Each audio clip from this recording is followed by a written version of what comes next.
Hi Owen. When asked a question, how long of a pause should I take to think before answering? I've seen some people answer instantly and some answer after 5 to 10 seconds. Now that's a very good question. So this is talking about in your interview for your degree apprenticeship. They ask you a question, what do you do from the exact point where the question finishes? Do you straight away start doing your answer? Do you give yourself some time to think? What's the maximum time you can give yourself to think because maybe you're not sure of the answer? What do you actually do if you're not sure of the answer and you have no idea what to say? Let me go through that all in this video. Let me just cover that, okay? So first of all, answering instantly, that is a big no. Do not do that, okay? So, you know GCSEs and A-levels, a lot of the things the teachers do is like they say, identify the command word, find the command word in the question, right? And highlight the command word. So you have that one person who has their like pink highlighter going through and highlighting state, highlighting explain, highlighting calculator, right? Because it's basically about, it's like a saying, answer the question that's asked, not the question you want, right? Answer the question that's there, not the one you want to be there, right? Because sometimes you read the question so quickly and you don't read it properly and your mind just like tells you the question you want to see, right? But then if you actually read it properly, it's actually asking something different. You can end up answering the wrong question. It's the exact same with interview questions. Always good to give yourself a moment just to go over that interview question in your head. Okay, what have they actually just asked me? Is it, because the thing is, if you prepare for interview questions, you write scripts, you do all this sort of thing, you're going to get used to like, I don't know, a set of 10 or 15 questions, like specific questions that are always the same. Whenever you do a bit of interview practice, it's always those same 10, 15 which you've prepared and scripted. It means that sometimes you can jump to conclusions. You hear a similar question, but you automatically assume it's the same question you've been answering this whole time, when actually it's slightly different. So that's why it's important. Don't answer instantly. Just give yourself a slight pause, right? And then go into, and then basically go into what I'm going to say now. So here's what I recommend. This is like a model-like answer, how to start your answer, and like the kind of pauses to do when you're doing this. Okay, so let's do an example here. So, Owen, tell us about a time when you worked in a team. Okay, so a time I worked in a team was when, so I was on this work experience and we had to design a da-da-da-da-da, right? I'm going to give you one more example and then you can sort of see what I'm doing here. Owen, what are the challenges you expect to face in this degree apprenticeship? Okay, so the challenge I expect to face in this degree apprenticeship is time management. I think that's something that's going to be really important with the degree apprenticeship 80 and 20, right? That's how you do it. So here's what I did there. Literally breakdown of exactly what you can do. First of all, pause.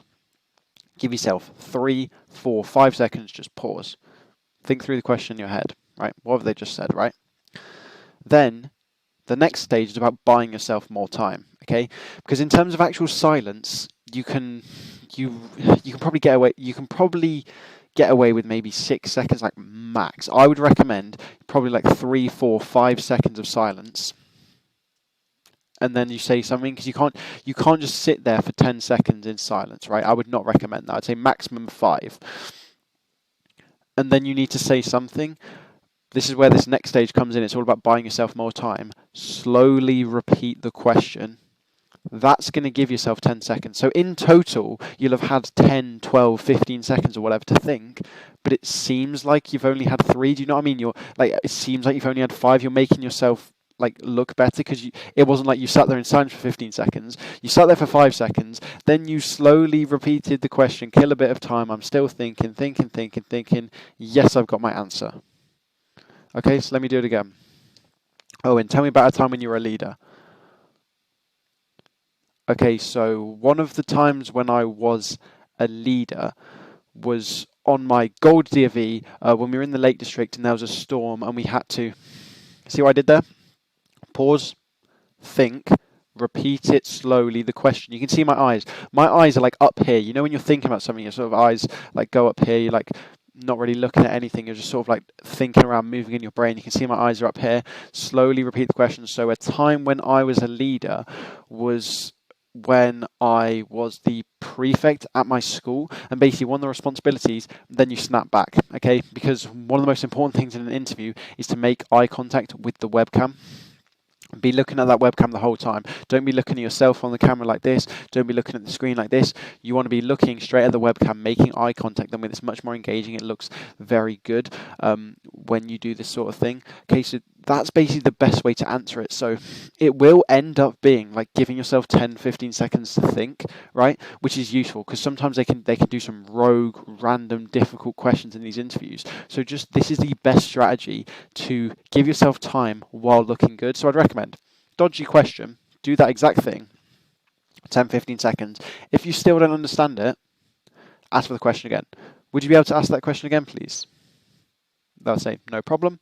Read the question again. This is where, again, you can have another like 10-second, like sort of cooling off period where you're like, 5 seconds, fine. Okay, so a time when I worked as a team, right? Okay, so a time when I worked as a team was when I did like it can be something like that. Okay, so what happens? So you do that the first time, ask for the question again, you do it again, pause, then a little like slow sort of repeating the question. Buy yourself enough time.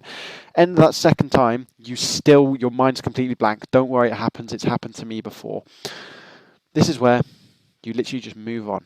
Okay, you move on to the next question. It happens. It's happened to me. They've asked some random question. I don't even know what they're talking about. And I had to just give no answer. I was like, oh, sorry, I don't have an answer for that. I'm more sorry, I just can't think of anything right now. Are we able to go on to the next question? Interview will be like, no problem, give us the next question. I've still got the offer from doing that. It's not a case of the moment you don't answer a question, you've lost your job, you've lost your offer. You can still get the offer as long as you instantly refocus. Instantly. Because say, okay, they ask a dodgy question, can't think of anything. You ask it for again to buy yourself more time. You still can't think of anything. Then you go, oh, sorry, I just can't think of an answer for that right now. We're able to go on to the next question. Keep it lighthearted. Immediately forget everything. Okay, literally purge your mind of any other thoughts you have. Maybe you were thinking, oh no, I've lost the offer, I've lost the job. Oh, what I'm going to do? I'm gonna have to go to university. I don't know what. Right? Purge that immediately, because if you have that in your mind, you're not going to be able to focus. Interviews require a lot of focus, especially when you're getting into flow state. You need that focus to be able to perform at your best. You're not going to be able to perform at your best if while they're asking you questions and you're answering them, your mind's like 3 levels above that, like psychoanalyzing yourself, being like, why, like I've messed this up, right? You need to be fully focused on the task at hand. So when this happens as a question you don't know, literally forget about it, move on to the next question. You just instantly focus on the next question. You can have a debrief after the whole assessment center, have a think, be like, oh, okay, yeah, that probably wasn't good. I probably should have come up with something, or yeah, have that debrief afterwards. In the interview is not the time to start having a go at yourself and for messing up, okay? So let me just summarize everything from this video. Should you answer the question instantly? No, I would not recommend that. Answer after 5 to 10 seconds? Yes, you can take as much time as 10 seconds, 15 seconds, but you have to do it in a clever way. I would not recommend 10 or 15 seconds of silence. That just does not look good at all. So you do 4 or 5 seconds. I don't know what the exact value is, like 4.2 seconds or something, but like you can sort of get, it's more about getting a feel of it from the sort of example answers I've been giving. Pause for a bit, then slowly repeat the question. You're thinking, eyes are up here, you're giving yourself more thinking time. Okay, I'm going to use this example. I've got it, right? We're now at the webcam. We're now being engaging. We're now giving our proper answer enthusiastically. That is how you do it. If there's a question you're not sure about, ask for the question again. Just give yourself more time. And if not, just come and be like, oh, sorry, can't think of an answer right now. Is it okay if we move on to the next one? Deal with it nice and professionally like that. Instantly purge it from your mind. Focused on the next question at hand. And that is how you can deal with it. So just to quickly show you at the end of this video. So this question someone asked me from inside Apprenticeship Insider Program, which is just my online community on school. So you can join this. Got these courses here. You can also come in here and ask any questions that you want to ask. First link in the description if you're interested. It means you can just get your questions personally answered by me. So first link in the description, the Apprenticeship Insider Program. Have a great rest of your day.